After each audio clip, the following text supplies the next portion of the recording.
the boxing world is abuzz after Turki Alshik made it official, announcing the highly anticipated showdown between Canelo Alvarez and Terence Crawford in a tweet where he confirmed the matchup. "We will deliver the fight of the century with Riyadh season on September 12 at Las Vegas Allegiant Stadium. The legend Canelo defends his Ring Magazine title versus the great Terence Crawford. TV platform will be announced soon with big surprise. My brother Dana White will promote this first TKO boxing event with me. It will be something crazy. The boxing world is electrified following the first face-off between Canelo Alvarez and Terence Crawford, sparking intense anticipation for what's shaping up to be an epic clash." The moment unfolded during Alvarez's post-fight celebration after his victory over William Skull on May 3, 2025, in Riyadh, Saudi Arabia, when Turki Alshik orchestrated the surprise face-off right after Alvarez reclaimed his title as the undisputed super middleweight champion.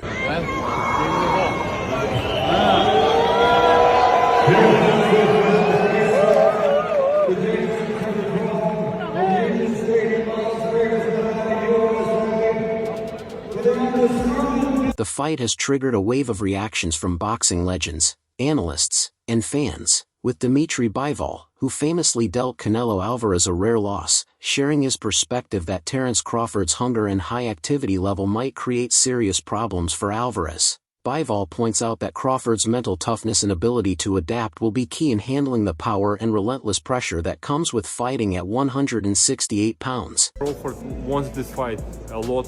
He wants this fight, and I think he will be more active than Canelo's previous opponent, and he has different mentality. He has champion mentality.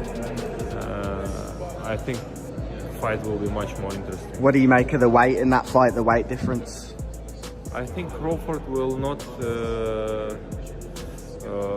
let Canelo just walking on the ring when he wants, because we could see this fight. Canelo did everything. When he won a rest, he could rest easy, in this fight. Yeah, of course, when he wants to work, that guy didn't give him work. He just rest. And I think with Crawford, it will be harder to rest. Who do you think wins? I don't know. It's a very interesting fight, but I don't know. Former world champion Amir Khan, who has shared the ring with both fighters, underscores the critical role of boxing intelligence in this matchup, stating that while Canelo likely holds the edge in power, it's Crawford's sharper ring IQ, quick footwork, and speed that could ultimately tip the scales in his favor. And it could have gone either way, because I had probably Skull winning by 2 rounds. I mean, I like Canelo. I think he's a great fighter, but the thing is, I think that he was looking he was picking the shots better and landing the better, cleaner shots. Canelo was marked up a little bit, but look, it could have gone either way. Anyway, regardless how the fight went, it was a great performance by both fighters, but it's made a bigger fight happen now with Canelo and Crawford. So yeah, I'm looking forward to that one. Is there more question marks being asked in that fight now? Because a lot of people say, look, Canelo's a bigger guy. He should technically be the bigger guy, have too much weight for Crawford, but from that performance, do you feel like it's a lot tight and there's a lot more question marks in that fight? Yeah, I mean, you need more than size, you need more than weight, you need more than everything. I mean, I think what you need now is you just need box IQ, the right box IQ, you know what I mean? You need to be smart.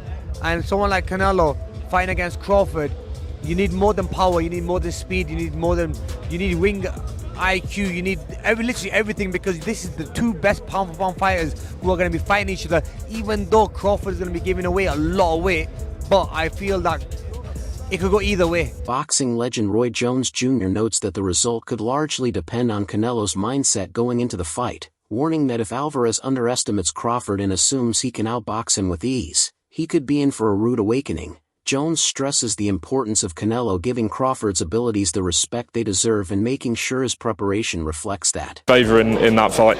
You know, it's a hard one to call, and I'm going to tell you why it's a hard one to call. It's a hard one to call because it'll all be predicated upon how Canelo approaches the fight. If Canelo approaches the fight like he's the man and he can box and outbox Terence Crawford, he'll get beat. If he comes out and shows that he really wants to go out and prove whether he's still the best, he might win. So it all depends on which Canelo come to the dance. And just 2 more. Jaron Ennis, a lot of people say there's similarities between you and him. What do you think of this fight coming up with Stanionis? We're going to find out a lot about Jaron Ennis against Stanionis, because Stanionis is a very good prospect, up and coming. Hall of Famer Juan Manuel Marquez voices his doubts about the matchup, warning that moving up in weight could work against Crawford. Marquez maintains that weight classes exist to keep competition balanced and suggests Crawford may be pushing his limits by stepping up to challenge Alvarez at super middleweight. I don't like the fight because Terence Crawford is a good fighter, but in the sport of boxing, it has divisions. You know what I mean? You know? Right, weight classes. You know what? Right? Yeah, weight classes for a reason. Weight classes for and Terence Crawford is a good fighter in super lightweight, welterweight, super welterweight, but I think more. I remember when Terence Crawford fought with Madrimo. Yes. He looks slow. He looks with no power, and three more divisions. Two more divisions. I think it's a top fight for Terence Crawford, but Terence Crawford is a great fighter. He has a great defense. He has a good combination of punches, but I think the weight class is no good for him. William Skull, who recently went toe-to-toe with Canelo Alvarez, acknowledges the magnitude of the upcoming fight between Alvarez and Crawford. Though he didn't delve into detailed analysis, Skull made it clear he recognizes the high stakes and the buzz building around this anticipated showdown. No, el boxeo es una cajita sorpresa, no se sabe. Hay que esperar la pelea ahí y después ver la decisión, pero todavía no tengo nada así claro. Well, I really have nothing much to say. Boxing is like a Pandora's box, so it's about to wait and see. William Skull, who recently went toe-to-toe with Canelo Alvarez, acknowledges the magnitude of the upcoming fight between Alvarez and Crawford. Though he didn't delve into detailed analysis, Skull made it clear he recognizes the high stakes and the buzz building around this anticipated showdown. Fighting boxing. Well, Canelo's the face of boxing. He's the best fighter for Terence Crawford out there. He's the biggest fight for Terence Crawford out there, so that's why Terence Crawford want to take the opportunity to share a ring with another great. How do you beat him? You will see. Come 12. Everyone's talking about the weight differences. What's your kind of response to that, Terence? That's why we fight the fight. So September 12th, we all going to see if the weight is going to make a difference or not. Do you want to fight him twice and then retire? Is that kind of the ideal thing for you? One fight at a time. One fight at a time. Canelo Alvarez says he hopes Crawford comes into the fight focused on putting on a show, sharing his thoughts after facing William Skull by expressing a clear preference for opponents who come to engage rather than just make it to the final bell. Alvarez believes the fans deserve an action-packed battle and expects Crawford to meet that challenge head-on. That's a mediocre mind because they come just to survive, to go to the 12th round. That's a mediocre mind. You need to put a good fight there and put great show, you know what I mean? Do you think Crawford will employ the same tactics to try and box? I hope not. I hope not, because the people deserve a good fight. What do you make of the Crawford fight next? Huh? How excited are you for the Crawford fight? I'm excited. I'm gonna enjoy this win and then wait to get do it. British welterweight Conor Benn views the fight as a dead-even matchup, calling it a true 50-50 contest. His assessment highlights just how competitive this bout is expected to be, with both fighters bringing their own distinct strengths and skills into the ring. With Crawford going up, I believe he can put a beating on anybody 154, 160. But not 68. Nah, Benavidez is... Canelo. Yeah. Canelo, I think he's a smart fighter. He doesn't rely on his power. Crawford ain't a fighter who just relies on his power. And then Canelo, you know, when he's fought Belenga, then fought Ryder, Munguia, it's even. I think it'd be a 50-50 fight if Crawford fought Canelo. Some critics have raised concerns about Canelo Alvarez's recent performance against William Skull, pointing to a noticeable dip in his agility and overall dominance. They question whether Alvarez can still maintain his elite status when facing a skilled opponent like Crawford, especially considering the relatively low-output nature of his last fight. After really the Triple G fight is when we've seen the slippage on Canelo. And over the last 2 years, it's been immediately apparent. It's been apparent straight away over the last 2 years. Canelo's feet have always been slow. He's always been very slow-footed. So when people are saying, oh, it looks like his legs are slowing down, yeah, they are. They've never been quick, but now they're even slower, which is a problem. And Jim Lampley on commentary on Friday night show was saying that one of Canelo's biggest strengths is his legs. It generates power and it helps with his punch resistance. Well, those legs are sliding and that power is diminishing. Canelo hasn't had a stoppage win now since he knocked out Plant in 2021. And yeah, he's dropped some of these guys, but he's not been able to step on the gas and finish them. He's not been able to go through the gears. His gas tank, you can put that into question as well. And Canelo Alvarez, come July, be 35 years old. So he is, look, Canelo's been around so long, and his real prime was in his mid-20s. So we associate Canelo, mid-20s to early 30s. So we kind of associate Canelo with that. I don't want to say ever young, but you know, he is still young, just not in boxing senses. But he's been around so long, 20 years a pro, and he's been at world levels for probably 15 of those. You're going to expect some slippage. And I think in this fight, an opponent, it was very negative, yes, but an opponent who Canelo Alvarez of 5 years ago would have handled, and he did handle him, but you know what I mean, he probably would have put some damage on William Skull. He didn't do anything. He didn't look good. And William Skull played his part in that, it has to be said. As I said, you fight that negative, there's only so much you can really do, you know, even if you're Canelo Alvarez, even if you are Alexander Usyk. Trainer Joel Diaz argues that the size difference between the fighters could play a crucial role in the outcome, suggesting that Alvarez's ability to take punches from bigger opponents gives him a clear advantage. Diaz believes Crawford may struggle to make a significant impact at super middleweight, where the weight class could pose challenges for him. A lot of people that say that Crawford can beat Canelo, no problem. I mean, I respect that, but I just think they're stupid. I mean, excuse my language. The size difference of a bigger man changes everything with one punch. And I can see the same thing. I mean, you saw Canelo Alvarez fighting Amir Khan. Now, look at this. Terence Crawford moved from 47 to 54 to fight Madrimov. What did he do to Madrimov? Nothing. Okay, Madrimov was a 54-pounder. Now, to move up to 168, that's 2 more divisions. Canelo Alvarez will take any punch from Crawford, but I don't think Crawford will take any punches from Canelo. Remember, Canelo got hit by Triple G, the heaviest hitter in that division. And Canelo took those shots like a champ.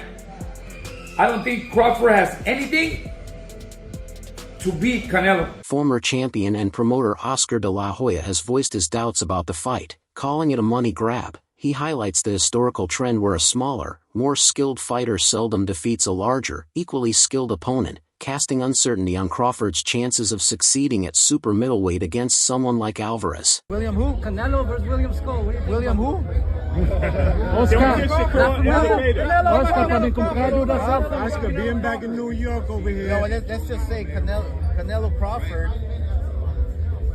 in the history of boxing, and this is the facts. Let's get it. If you see Thursdays, Fact Thursdays, I speak the facts. All right, I'll even do it for you. A good little man has never beaten a good big man in the history of the game, unless you go back to certain situations with Pacquiao beat me, but I was a dead man walking anyway. But a good little man never beats a good big man, so it's a tough test for Crawford, but I'm not counting him out. The bottom line, this is the truth again, it's a money grab. That's it. Yeah. But Crawford doesn't rely on his power, he relies on his IQ. Crawford, what he did to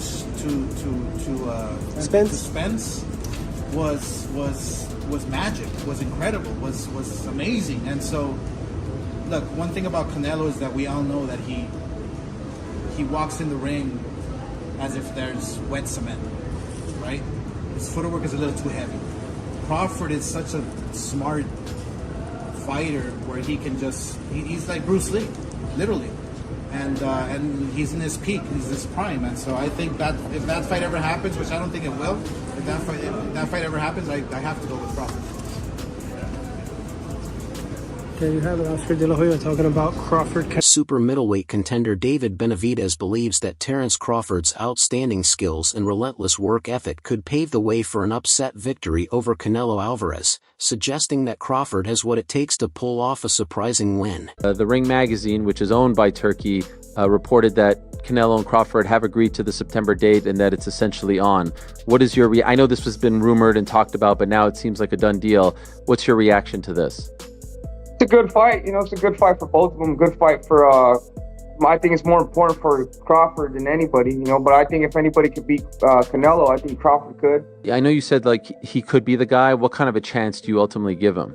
I think you give him like a 7 out of a 10. Oh wow, that high! I thought you were going to say like 25, Yeah, I mean, no, just because Crawford of the is size. good. Crawford is good, and Of course. I think he's been known that he's going to fight Canelo for a long time. And you know, Crawford he likes to pick up the weight, so I'm sure he's been working on the weights for a long time. So, you know, Crawford, when he has with a person that has a big IQ like that, if you do enough weights, you know, and you stay working for a long time, you know, you have a puncher's chance. Unified heavyweight champion Alexander Usyk stresses that in boxing, skill often outweighs size, suggesting that Crawford's technical ability and sharpness could give him the upper hand, even though Alvarez holds the natural size advantage. A potential fight between Canelo and Terence Crawford.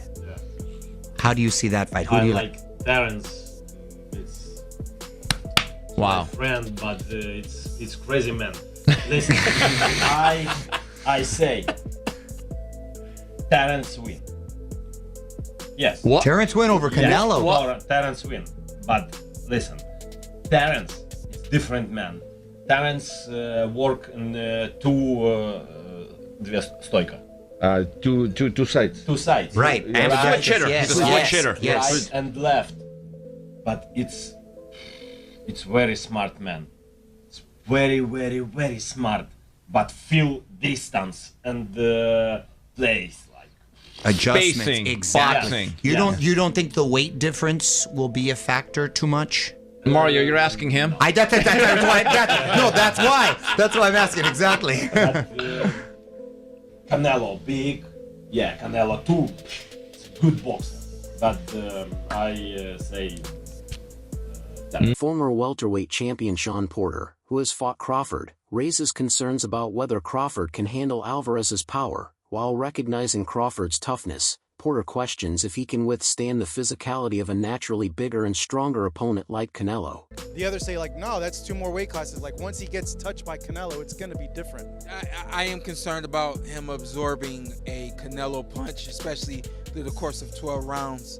We do know this about Canelo. He's going to slow down, you know, so I think if anything, Canelo would try to start fast and bang on him and break him down before he gets later, and he still got that kind of steam. But, you know, there's so many components that make a champion. There's so many components that make a great, a legend.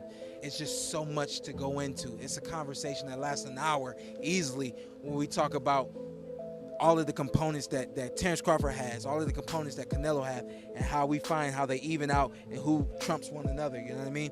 We tried to do that with Errol Spence and Terence Crawford, and we see how that panned out, you know what I mean? So Promoter Eddie Hearn labels the matchup as a freak fight, drawing attention to the significant weight difference between the two fighters. He cautions that even if Crawford performs admirably, the size disparity could prove to be a major challenge, and a win for Alvarez may not hold the same weight given the natural mismatch in sizes. How is Crawford going to be able to bridge this weight gap? Yeah, I don't think he can, in all honesty. I mean, he might not be able to bridge it on Saturday. Yeah. So, one weight class. 68, yeah, but you're coming up from 35. 35, 40, 47, 54. Sooner or later, it's one too many. And 68 is definitely too many. But Crawford's brilliant. Like he's a genius. He's a generational great. So maybe he can find a way to do it. But I feel he'd be hugely outsized against Canelo Alvarez. Yeah. But you have to use your movement. If you're Terence Crawford in that fight, the last thing you want to do is stand and trade. He'd be moving a lot in that fight. Trust me. I'm not saying he'd be running. But he would be moving a lot. Of course, that's the way to beat him. Yeah. You know. Former super middleweight champion Caleb Plant commends Crawford's adaptability and distinctive boxing style, asserting that while the weight difference is a factor, Crawford's intelligence and strategic approach could make the fight far more competitive than many anticipate. Terence is not a regular guy. You know what I'm saying? He's special. And, you know, Canelo, he's a top-notch fighter, world-class fighter. Still on the pound-for-pound list, I'm sure towards somewhere near the top. And it's exciting. You know, Terence is freakishly strong. He can punch. He's got good crack. He can fight from both ways. Orthodox, southpaw. He can fight at mid-range, close range, outside, and he can fight going both ways. So it's exciting. It's exciting. It's a big question mark on the end of it though. So that's why, I'm sure all of us are excited for that bell to ring and, be able to find out firsthand. Renowned trainer and commentator Teddy Atlas confidently picks Terence Crawford to win, praising his exceptional skills, mental toughness, and adaptability. Atlas argues that Crawford's unwavering determination and ability to make adjustments in the ring make him a formidable opponent, no matter the weight class. Well, come on, he's human. So he had a few hiccups. He won the fight. He's Terence Crawford. A lot of people say, "Oh, Teddy, you make him so good. You're always saying how great Crawford is." But who's he beating? He unified the what was his first division? Lightweight. Then he unified the junior. Then he unified the junior welter, then he unified the welter. I think I got the weight classes right. It doesn't matter. He unified like 3 different weight classes. He moved up in weight. That's it for today's video. Stay tuned until next time.